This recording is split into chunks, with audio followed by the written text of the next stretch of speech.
Gramsci dizia que na nossa luta como educadores, devemos repetir, como a igreja repete toda a Bíblia, domingo de Ramos, numa igreja ou noutra, numa babapá, cada um tem o seu assento. Agora diz, não, nós devemos ir além, que uma grande multidão seja capaz, Freire dizia, de ler por conta própria, fazer a sua interpretação.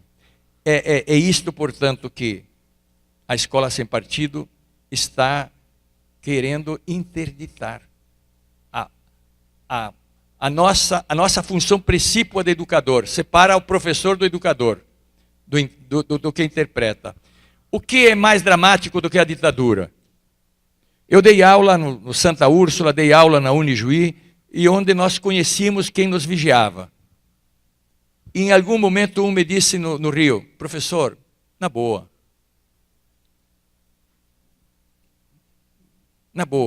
pense. Isto é, ele estava constrangido. O grande problema hoje é de outra natureza. É que a delação pode estar dentro da nossa casa, do colega, do pai, do aluno. Ou seja, a escola sem partido já está funcionando, independentemente até dos colegas que estão sendo convocados. Está funcionando com aquilo que é o grau máximo da dominação e da despolitização, o medo. O medo. O Veni, aliás, o Antônio Cândido cita ao final um texto de um diário de um pensador que chama Alfred Veni. E ele diz o seguinte: não tenha medo da pobreza, não tenha medo da prisão, não tenha medo sequer do exílio, não tenha medo sequer da morte, mas tenha medo do medo. Noam Chomsky, em 2006, eu fui num congresso do Claxo, de que eu representava o Brasil, Conselho Latino-Americano, que foi feito em Havana. Noam Chomsky escreveu um texto e deu uma conferência, grande crítico da mídia, grande linguista, hoje um grande símbolo da luta dos que vêm debaixo do mundo e dentro do império, dizia, o medo e a violência como governos do mundo. Por que esses tantos programas de violência na mídia? Isso despolitiza, isso nos joga no medo. Então, entender que sozinhos temos que ter medo. Então, portanto, nós temos que sempre lutar coletivamente. Ter por trás um grêmio, um sindicato, uma comunidade, sei lá, um movimento, uma associação científica, porque sozinhos, de fato, somos vulneráveis.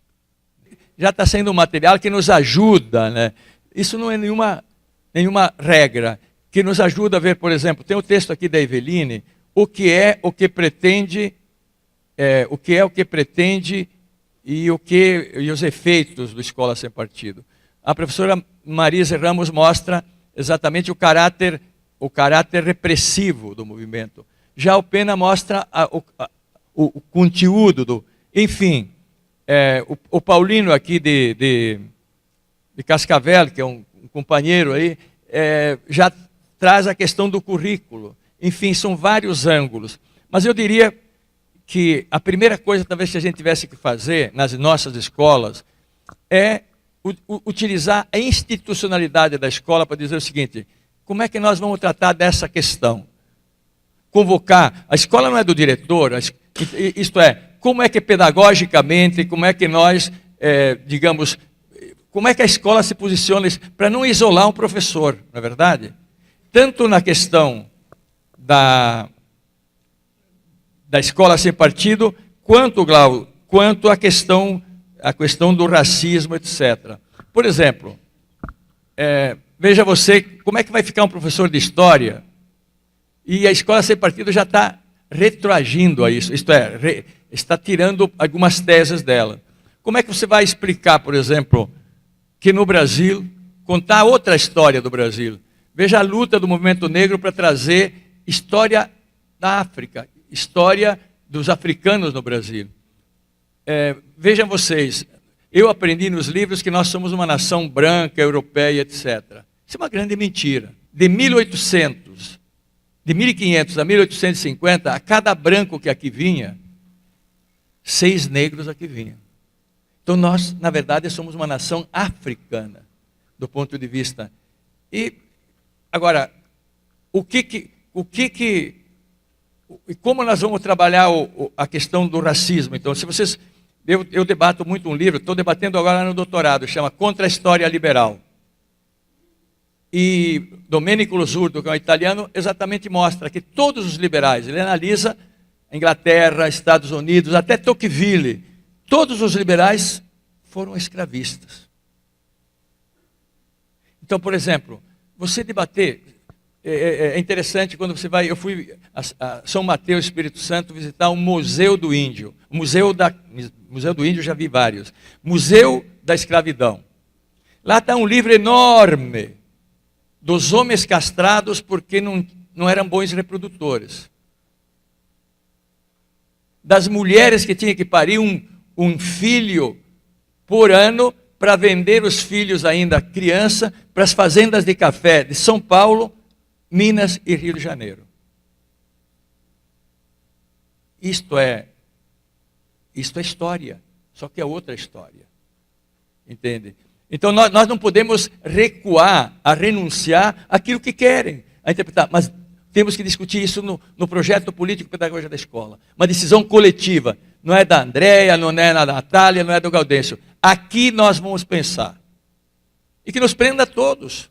Que nos coloque a escola X na cadeia, vamos fazer lá, vamos, quem sabe, escrever as teses, que nós não temos tempo, fazer uma monografia, etc. lá. Nós temos que começar a provocar até, mas não isoladamente. Eu não vejo, um pouco aquela diretriz gramsciana. Nós temos que saber a direção, com ética, sem ódio, como dizemos aqui.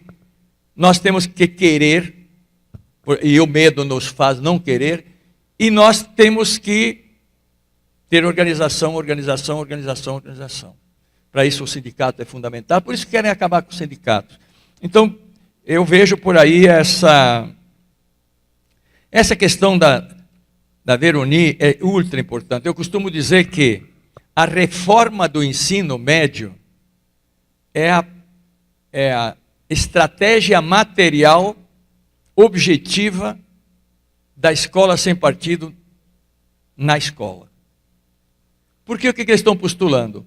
O que você quer uma escola mais neutra do que ensinar só a língua portuguesa, a matemática e o inglês? Por que o inglês? Isto, inclusive, é absolutamente autoritário, é fascista nesse sentido, é imposto. Né? Por que não um mandarim, se a China tem hoje os peles amarelas, como diz o Arrighi, serão um novo império. Os americanos só dominam o mundo por 3 coisas que ainda existem juntas, mas principalmente por uma: a língua, a moeda e as armas. Só eles têm mais armas. Então, a escola, a reforma da escola, ao diluir história e outra coisa, não é só diluir, mas introjetar no professor de história, sociologia, geografia, educação física, artes, a autocensura. Então, é a prática, a fragmentação, portanto, é aquilo que eu dizia pela manhã, é a interdição a que esse jovem possa ler até nos padrões da competitividade capitalista. Nós não podemos aceitar mas isso temos que fazer, como eu disse, com organização e com muita estratégia. Os jovens são muito mais surpreendentes que a gente pensa. Eu dizia aqui para o colega, os jovens que estavam aqui hoje me pedindo uma foto, e eu dizia a eles o seguinte: vocês têm lá na escola gente que, digamos, são reacionários, enfim, incorpora as teses da escola sem partido? Tem. Então digo, vocês não deem contra. coloque perguntas. Porque dar contra muitas vezes afirma. Então, é usar uma estratégia de... Então, a estratégia que eu acho que nós temos que ter com o jovem é dizer, nós se não aprendemos com os nossos alunos, com os nossos filhos, seremos uma geração que não entendeu a nossa própria geração. Mas se essa geração que está aí não aprende de nós, eles vão passar, vão sofrer muito no futuro. Então, temos que estabelecer um link de diálogo no sentido não de concordância. Diálogo não significa concordância. Diálogo significa escutar o outro, contrapor-se ao outro e até não concordar com o outro. Então nós temos que usar a nossa capacidade.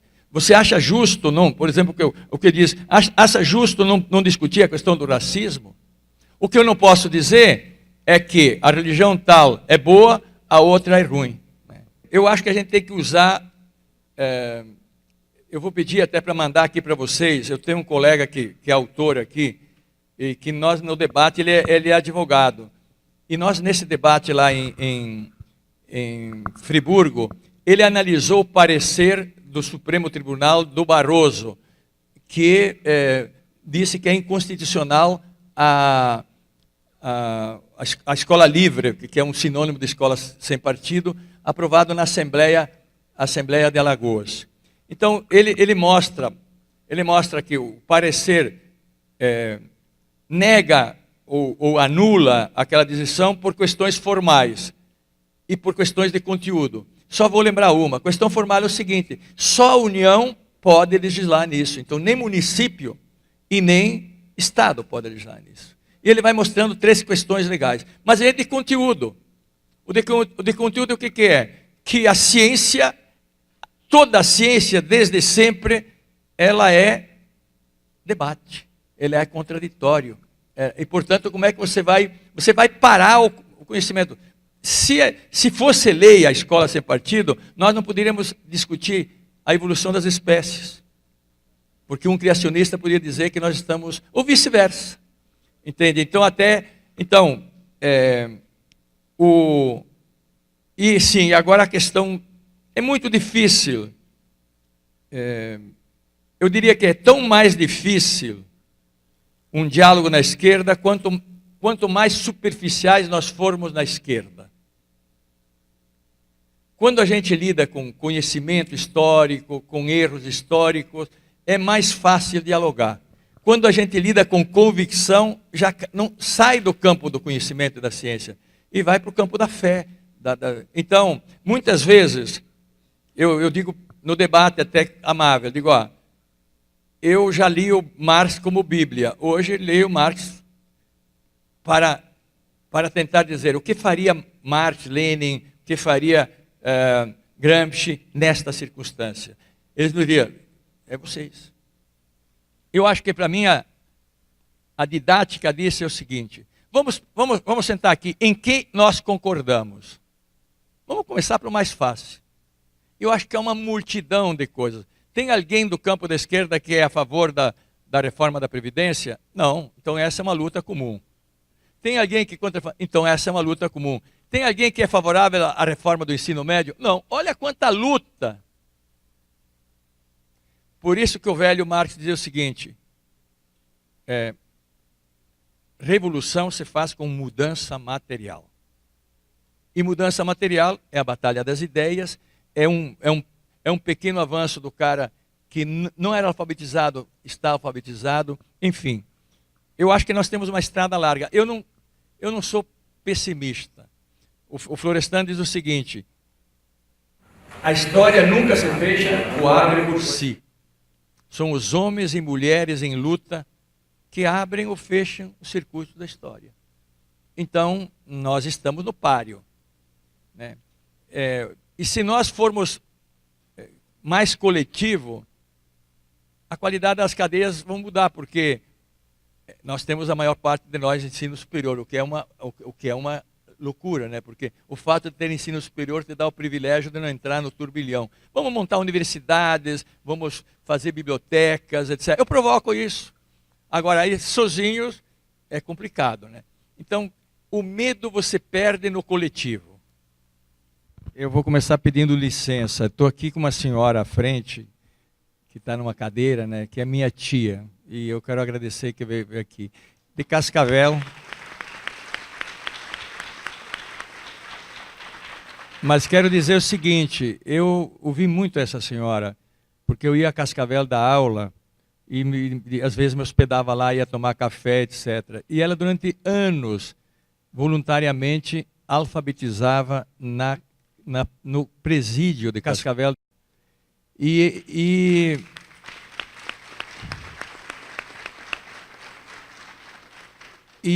ela com a simplicidade dela, na verdade, fazia a teoria que eu fiz pela manhã.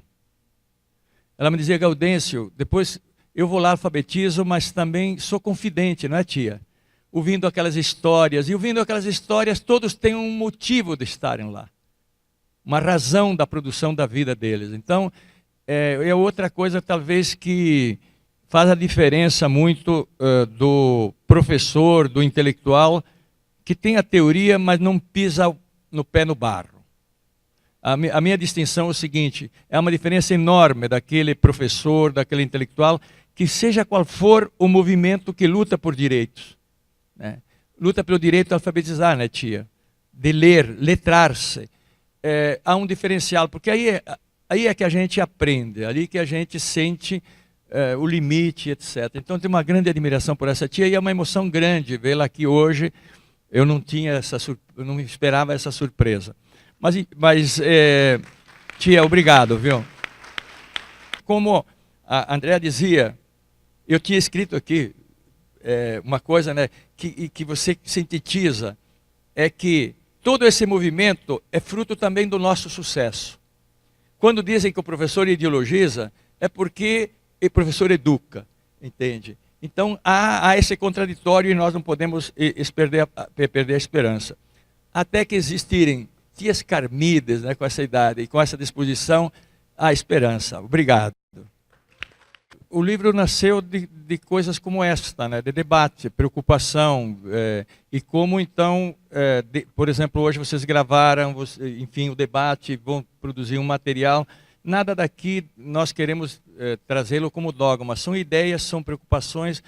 Neste encontro lá sobre precisamos falar de fascismo, eu disse que eu não queria falar como professor, eu queria falar como pai e avô, né?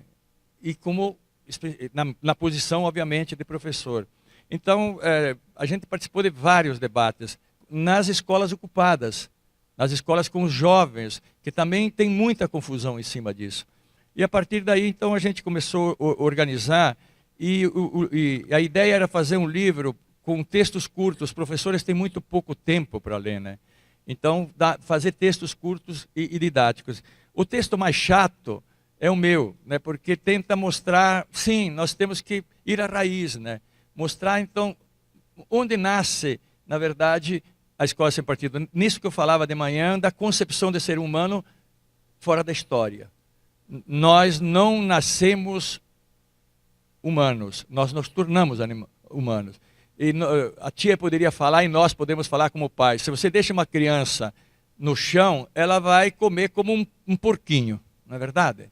Então, nós o educamos, enfim, nós nascemos bichinhos, né, no fundo, né? Somos seres da natureza. Eu digo que eu sou uma anta evoluída, né? No sentido, claro, que nós temos a pré-ideação, enfim, tem todas as visões, etc. Então, mas depois o texto trata, o segundo texto, que é o cara que mais estudou, talvez, que é um jovem, que é o Pena, ele vai tentar nos trazer que ao estudar a Escola Sem Partido, nós podemos discutir e entender o fenômeno educacional hoje no Brasil. E os outros textos, eu vou aqui rápido, porque eu acho que para quem depois quer ler os textos é interessante. Breve análise sobre as redes da Escola Sem Partido. A Escola Sem Partido tem lá os seus idealizadores, mas tem redes, né? E tem vários nomes. E o texto, que é um texto que eu acho que é muito interessante também, Escola Sem Partido, o que é, como age e para que serve. Muitas das perguntas aqui que foram feitas vão ter detalhes nisso. E escola sem partido, criminalização do trabalho pedagógico. Esse é um texto já importantíssimo, porque vocês vivem na pele isso. Educação e liberdade, apontamentos de um bom combate. Escola sem partido e o irracionalismo. E, finalmente, a estrutura curricular, caminho inverso ao ideário da escola sem partido.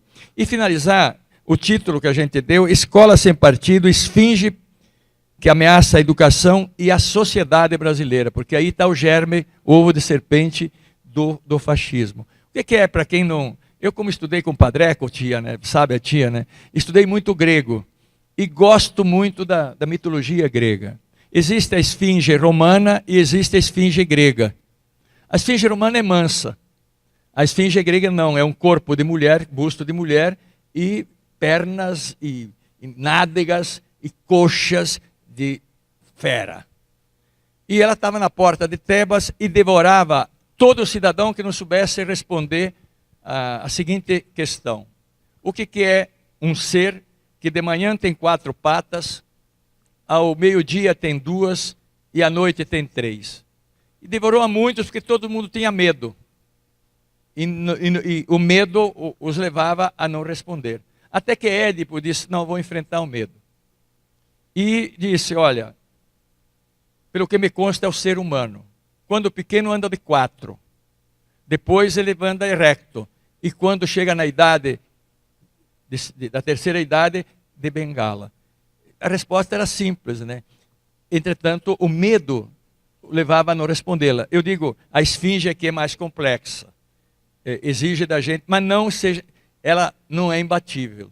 O que nós temos que buscar é exatamente isso que nós fizemos aqui. E outra coisa, nós fizemos uma edição de 1.300, vocês aqui quase arremataram a edição. E é o seguinte, ninguém tem direito autoral, nenhum livro desse vem para nenhum de nós. Nós, por demanda, porque muita gente gosta do texto escrito, por demanda, a gente vai fazer mais uma edição com esse recurso. E junto com essa edição, até 13, 14, 15 do mês que vem, vai estar em PDF. Porque o objetivo é que chegue lá no rincão. O LPP, que é o Laboratório de Políticas Públicas, nós criamos lá uma pequena editora, sem fins absolutamente lucrativos e para disseminar ideias, enfim, e lutas. Esse é o sentido e eu agradeço muito até a acolhida. Mas a acolhida são 18, 19 professores que trabalham nisso, né? Então é um trabalho de formigas, como vocês viram aí no cartaz, e tem muita gente pensando. O Instituto Paulo Freire eu não pude ter acesso ainda. Publicou um outro livro sobre o mesmo tema. É importante, é preciso falar disso. Obrigado. Não, não, golpe não. Quem não teve voto tem que respeitar. Não, não, golpe não. Nossa voz na rua vem para lutar. O sistema é bruto, o processo é lento. Nosso sentimento não vai recuar. Amor, liberdade, verdade, alimento. Não tinha e agora querem golpear. As velhas raposas querem o galinheiro. Roubaram dinheiro, mas fingem que não. Querem que o petróleo seja do estrangeiro, pra esconder ligeiro sua corrupção. Não, não, golpe não. Quem não teve voto tem que respeitar. Não, não, golpe não. Nossa voz na rua vem para lutar. Tentam nos cegar nas telas e nas bancas. Com papo de patrão não vi a gente lá. Meu povo precisa ter a voz ativa. Golpe é fogo na favela, não vou apoiar. Mulher no fronte, aqui tem voz de monte. E menos que isso eu não vou acatar. Avisa o gueto, despertar que é golpe. Ninguém vai impedir o meu jeito de amar. Não, não, golpe não. Quem não teve voto tem que respeitar. Não, não, golpe não. Nossa voz na rua vem para lutar. Eu não abro mão do que sonhamos juntos. de todas as cores que eu quero usar, de todas as formas de ganhar amores, de todos os amores que eu quero dar. Se eu uso vermelho ou se eu vou de amarelo, eu não tô num duelo, quero conversar. Seja mano, mina, mona, todo mundo é belo, e nesse arco-íris todos têm lugar.